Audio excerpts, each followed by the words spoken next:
My name is Shane Ivan Nash. Stay tuned and hit that like and subscribe button. Apparently, from what we understand is every child star had to have their parents on set. Yeah, it's a legal thing. It's a legal thing. And so, or a guardian or someone watching. Yeah. Yeah. And so all of this was going on. Brian Peck invited him to his house. He would have parties over his house. And apparently Drake Bell fell asleep and woke up to Brian Peck having oral sex with him. And I think Drake Bell was around 15, 16. And actually, we're the same age.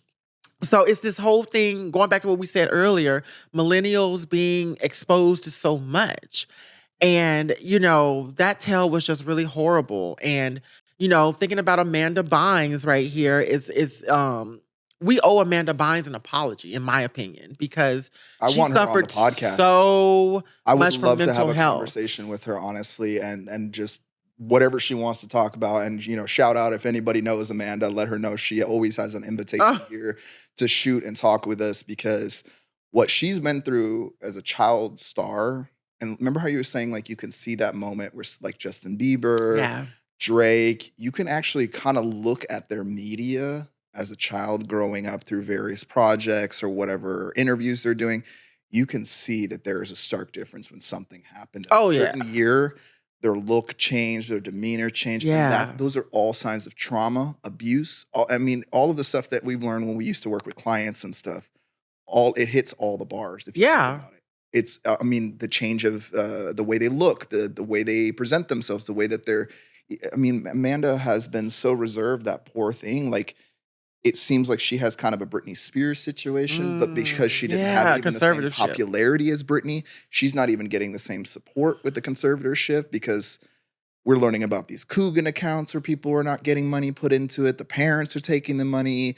There's so many different stories, because at one point, from my understanding, Amanda Bynes was actually going to get a emancipation from her parents. Yeah. Right? But I think it was being convinced either by Dan Schneider or somebody. So it was Dan influenced. allegedly, I think, was influencing that situation. What I think they said on the episode is that she was running away to his house because she was having an issue with her parents. And then he took advantage of the space and the time because, like, imagine you're 16 years old, your parents are taking your money, allegedly, and you're trying to get away from that. You've got your producer then creates the safe space for you. You think it's safe, and that's when you get abused, allegedly. Again, she also released a statement that she said she doesn't remember anything that happened. She had a great time. She this, that, and the other. Yeah. And I do want to acknowledge that's what her statement is, because she also is not probably comfortable to talk about it, or maybe something didn't happen. But from my viewpoint, looking at just the shift in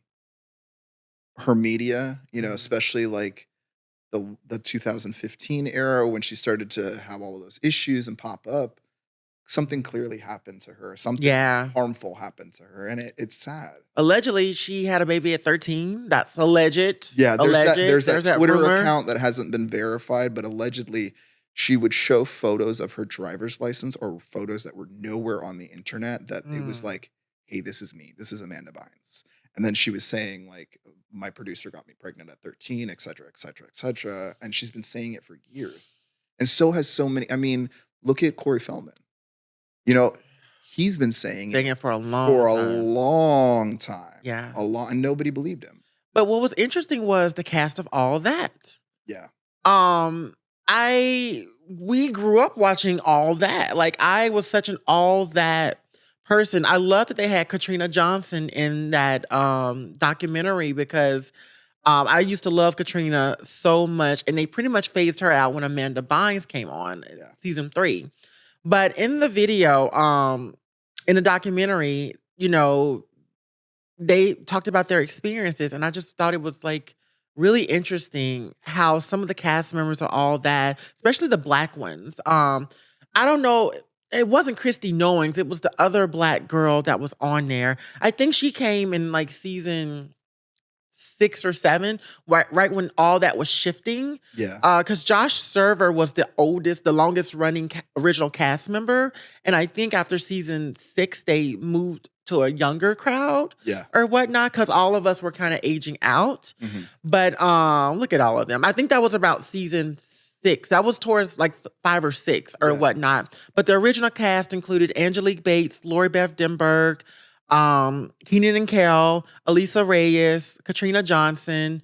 And I think that's pretty much it. Maybe I can name them cast members, Okay. honey. Okay. Shit. But it was really interesting though, just listening to their experiences, like with Dan Schneider.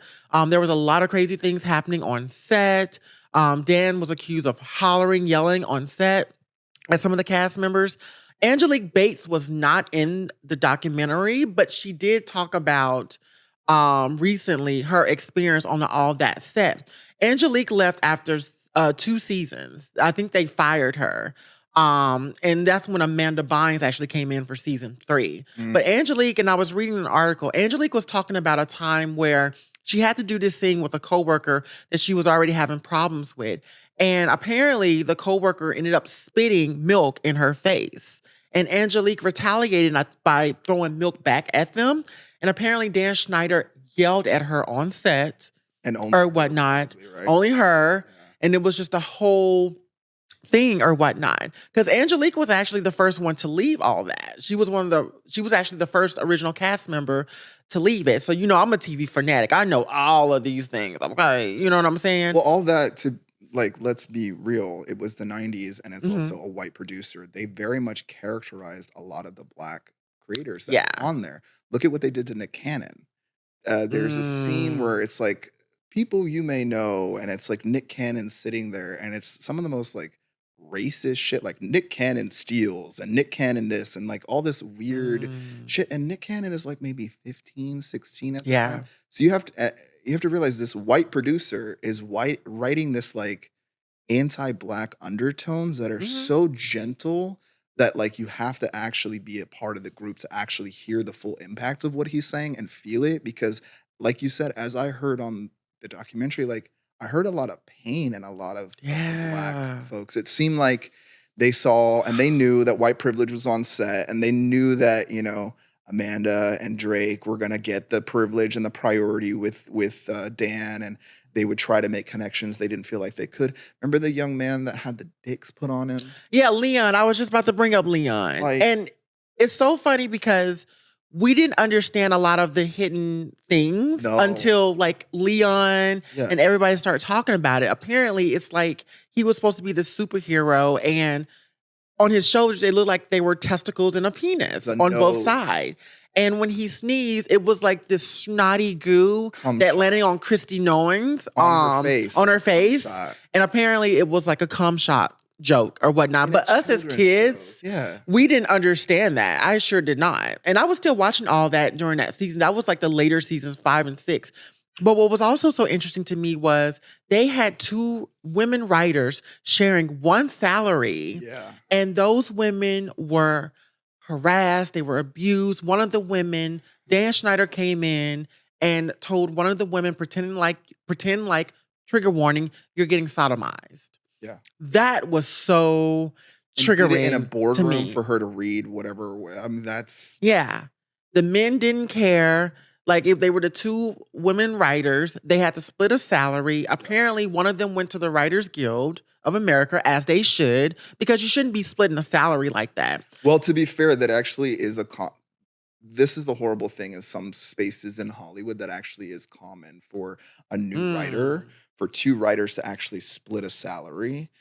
But with the way that like supremacy and even masculinity comes into the space of just going, okay, well, we'll just hire the 2 girls and they'll split it, but the rest of the guys we're gonna take care of. Right. It's like this Mhm. good old boys kind of club. So technically it's legal, technically it's regular practice for it to happen, because there's been plenty of writers, and I'm sure throughout history there's gonna be people that said, hey, I shared a salary with Bob and I was a writer and I did it on this show. But it's What? that layering of, especially you've got 2 women and they're Mhm. the only 2 ones on the set that are splitting a salary. Meanwhile, you've got I think they said a young man came on set and he got a full salary right away, and he was a Some young white guy, I writer. think.